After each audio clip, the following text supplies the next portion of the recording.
And we're back in Madrid. We have a final to be played. Brace yourself. This is going to be a long, juicy video.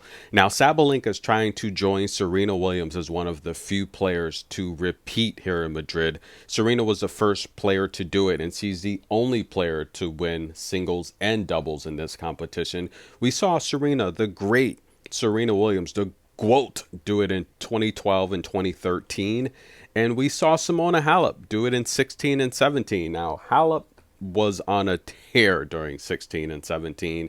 And if Sabalenka can win today, this will be her third time winning the championship here in the Spanish capital, but her first time repeating as champion. Last year, these two ladies played, and it went 3 sets. It was a very, very entertaining matchup. But Iga, guys, Iga looks very focused. If you will, she looks a bit humbled, and it looks like she's here to take care of business. The world's ranked number one, 31 and 4 on the year, 7 and 1 on clay. She'll be taking on Sabalenka, who's 25 on the season, 6 and 1 on clay. Now, these two ladies have played a ton of times on clay, right? They've played 4 times on clay so far, and Iga's won 3 of those matches. Of the 4 times they've played on clay, Iga's won 48 service games, while Sabalenka's only won 29 service games. The first time they met on clay was in Germany for the Porsche. Actually, check the community. I'm going to post a flashback where Iga won the red Porsche that Sabalenka wanted in Stuttgart, 6-2, 6-2. Next year, they met. Actually, no, that same year in 22, they played in Rome, where we saw Iga win that in straight sets, 6-2, 6-1, handing out a breadstick to Sabalenka. They'd meet in 23 in Germany again for the Porsche, where Iga would win that, 6-3, 6-4. But last year in Madrid, the Spanish capital, was the first time Sabalenka would beat Iga on clay. It went 3 sets. Sabalenka would win 6-3, 6-3, 6-3. Very entertaining matchup. Now, Iga's been running through opponents, guys. We saw Beatrice Haddad trying to touch her toes. Like Simon says, she was just bending down, stretching. Iga really put it on her after losing the first set. And this is what I want to take a look at. Iga Swiatek didn't play her best first set. She had the opportunity to go up 5-1 in that first set and kind of got a little bit complacent, right? I talked about the video. And listen, guys, if you're going to listen to the video, make sure you listen to the entire video. Sometimes we get these fans, they comment without listening to the entire video. And then it's like, hey, you got to go rewatch it. Now, Iga Swiatek, this is what I'm concerned with. And I'll also talk about what I think she's doing very well. Now, Iga, she's getting on average about 65% of her first serves in play in this tournament. Now, that's higher than most, right? We all know historically at the Masters and Slam events, she's around 59, 60%. So that's higher historically than what she's performed on average. But against Sabalenka in a championship match like that, that concerns me. She's got to be in the 70 percentile or higher, excuse me, because otherwise she's going to give Sabalenka a ton of second chance opportunities. That's right, on the second serve, where Sabalenka, it's like a FedEx package overnight.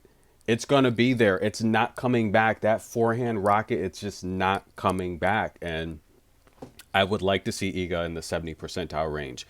But what also concerns me is she's only winning about 65% of her first serves. I don't like that number. Iga Swiatek on clay, 90% plus win percentage the last couple seasons. That number's got to be higher, right? If we go back, we look at the win streak, Iga was winning nearly 80% of her first serves. For most of that win streak, she was over 80%. And I talked about how historically Serena, for the most part, would win 81, 82% of her first serves. Automatic. How are you going to beat someone when they're consistently getting points easy on the first serve, right? So strong and dominant. On the win streak, Iga was very dominant. We haven't really seen it here, even though she's winning, and she's been winning very impressively. One thing I am pleased with is Iga's only had 7 double faults this entire tournament, right? Very, very good. And 3 of those came against Beatrice. So she's had some very consistent serves in terms of placement, but I don't like the fact that she is faulting a lot. In terms of aces, she's only had literally a few aces this entire tournament, and most of those came actually. She's had three aces the entire tournament, and all of them came against Wong. But what does that tell me? That tells me that she's using very good serve placement. I've talked about her serve placement the last few seasons. It's probably one of the best in the business, and she's very situational with it. So she's very accurate with it. I just want her to get the serve and play. Now it's not like she's netting a lot, so she has the lift in the legs. She has the reach, but it's just going long sometimes. But I could be overreacting, but historically, especially when we're talking about the win streak, she's done a lot better with winning her first serves and getting them in play. But look, she's handing out breadsticks and bagels, right? We saw against Madison Keys, she dished out a breadstick in the first set. We saw against Beatrice Haddad, she dished out a bagel in the second set. Against Sarah Turmel, right? Two breadsticks, a breadstick and a bagel. I'm sorry. Against Serrana, two breadsticks. And against Wong, she dished out a breadstick. She's given out five breadsticks and two bagels this tournament. And look, it's unofficially become a stat that when I watch Iga, I'm looking for the breadsticks and the bagels to see how dominant she is.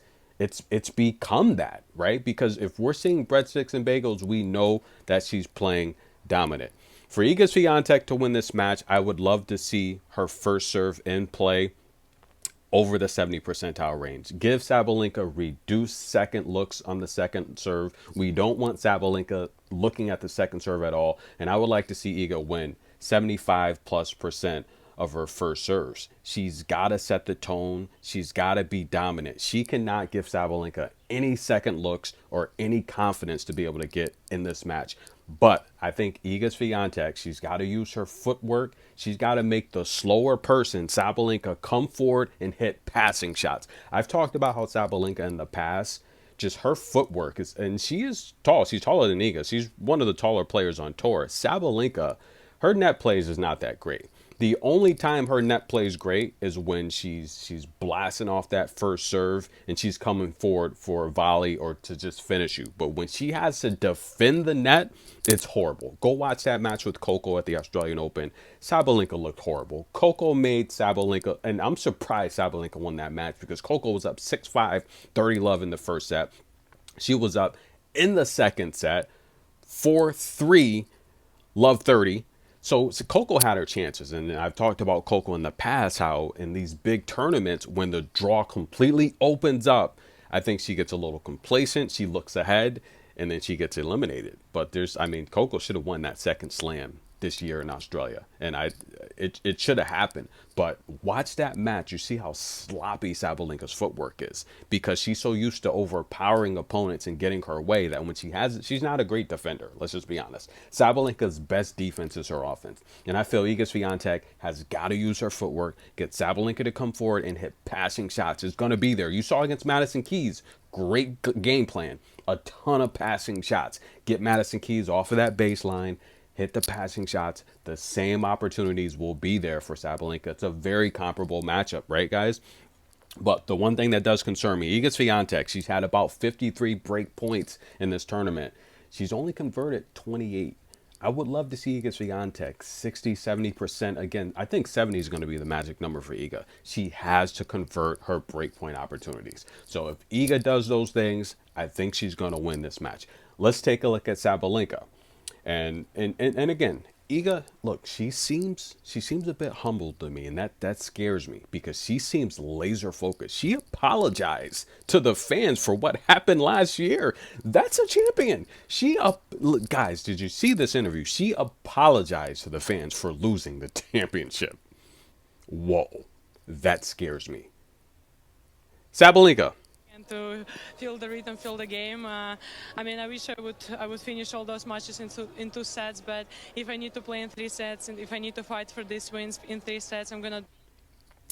That also scares me because with players like Elena Rybakina complaining about the schedule, and look, there's a requirement for Masters. The top players, if you're healthy, you have to play these tournaments. Now, we have players that in the past, I'm not going to name any names, where, look, when they were tired, they would just pull out. They'll pull the injury card. Elena Rybakina, I think, is a little too classy for that, but I want to talk about Sabalenka because it's the opinions on tour, they're different depending on who you ask. You have players like Elena Rybakina that she's not happy with the schedule. She wants more break, more rest time. Well, here you go, right? These master events are extending them to 2 weeks now. Well, you got players like Coco, you got players like Sabalenka, and Iga, I've heard complain, but primarily towards the end of last year where she was injured. And I said this in the previous video. If the player is injured, yeah, they'll complain about the schedule. But if they're healthy, they're not going to complain because they want to play. I like Sabalenka because she's got an easygoing attitude. She's not complaining about the schedule. In this interview, her she spoke her mindset and how she feels. She said, look, if I have to do it in two, I'll do it in two. If I have to do it in three, I'll do it in three. Sabalenka does not care, ladies and gentlemen. She's here to play ball, and I love that demeanor. I love that attitude. And all of her matches this tournament have gone 3 sets except for the win over Marindreva. Now, we saw with Magda Linette, that went 3. Robin Montgomery went 3. Danielle Collins went 3. Her first 3 matches this tournament all went 3 sets. Mira was straight sets, and Elena Rybakina went 3. Sabalenka's played 14 sets of tennis this tournament. Iga's played 11. Now, will that have an advantage? It will, because she's been on court more time. With a day off to rest, I don't think fatigue's an issue at all. Okay, they have the best resources. They're multimillionaires.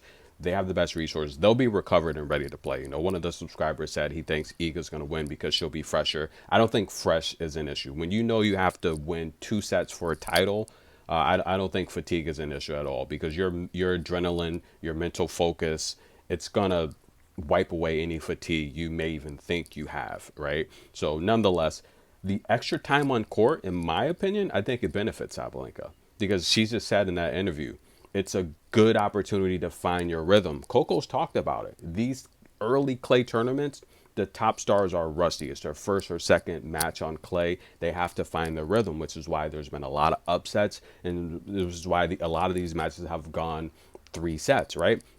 Sabalenka, let's take a look, guys. She's literally averaging about 5 aces per match. That's a huge advantage. If she can win as many points as possible without Iga even touching the ball, huge mental edge. For Sabalenka to win this match, I think she's going to need 9 aces. That's a magic number. She's going to have to put up at least 9 aces. She's going to have to win at least 2 service games without Iga even touching the ball. 9 aces will do it. Set her up in a lovely position where she can win short rallies, attack with that forehand, and just put Iga on the back foot. 3 double faults. She's got to reduce the double faults. She's averaging about 3 double faults per match. She's got to have at least 2 or 1 or 0 double faults, right? With 9 aces, because if she's averaging 5 aces and 3 double faults, she's giving literally 3 of those aces back. So she's got to reduce her double faults, but she's got to assert her aggression. Do you see the screaming and the yelling? Did you see how Elena Rybakina looked? She looked defeated. Why? Because you're seeing your opponent just style on you. You're seeing them build their confidence. That's intimidating. And the way she screams and yells, it really, really intimidates opponents. She's already beat you mentally before you even stepped on the court. And I talked about the tactics that Iga uses. Yes, they're tactics, guys. Just admit it. Just be honest. They're tactics. It doesn't intimidate Sabalenka because she's so mentally tough these days. She's got to convert her break points. Sabalenka's had 36 break points this tournament. She's converted on 18 of them. That's a higher percentage than Iga. But I feel, again, she's got to convert 60 to 70% of her break points. She may only get 3. She's going to have to convert 2 of them. That could be the match right there, especially if we're holding at least to the 10th service game, okay? And if Sabalenka serves first, it could be up to the 9th service game. So she's got to get her breaks. But I do want to talk about the first serves in play. Sabalenka's averaging about 65% of her first serves in play. That number's got to be in the 80 percentile range. Again, she can't give Iga Swiatek the opportunity to step in with her quick strike tennis and her fast footwork to put Sabalenka on the back foot by stepping in on those second serves. But this is the edge that I feel Sabalenka's going to have. She's winning about 75% of her first serves to Iga's 65%. That gap there could be the difference maker with Sabalenka converting on her break points at a higher percentage. That could be the match right there. And my official pick here, I'm going to take Aryna Sabalenka to win at least one set. It's right now, it's even money. That's my pick. I do think Sabalenka wins a set. If Iga's going to win this championship, she's going to have to do it in three. Sabalenka, she's going to have to, again, continue with the high first serve win percentage, convert on her break points, hit those aces, reduce her double faults, but she's gonna have to overpower Iga. She's gonna have to let Iga know from the start that she's a stronger opponent, she's a tougher opponent, and she's gotta crack that forehand. She plays one way. There's not gonna be any adjustments, which is why Sabalenka's game, it's a seesaw, right? She's going to get broken. She's going to break back. But once she gets that rhythm, and we saw in the third set against Rebecca, where both ladies literally won their first 21 points on serve combined, right? We saw Sabalenka assert her dominance. If she can do that, just isolating Iga's amazing footwork and defense, then we could have history. The third WTA player to repeat here in the Spanish capital, along with Serena and Simona Halep. That's the pick, guys. We're going with Belarus today. We're going to take Sabalenka plus 6.5 games, and we're going to take Sabalenka to win at least a set, even money. Those are the picks. Enjoy, guys. Show some love. I'm your host, Good Energy. We'll be right back.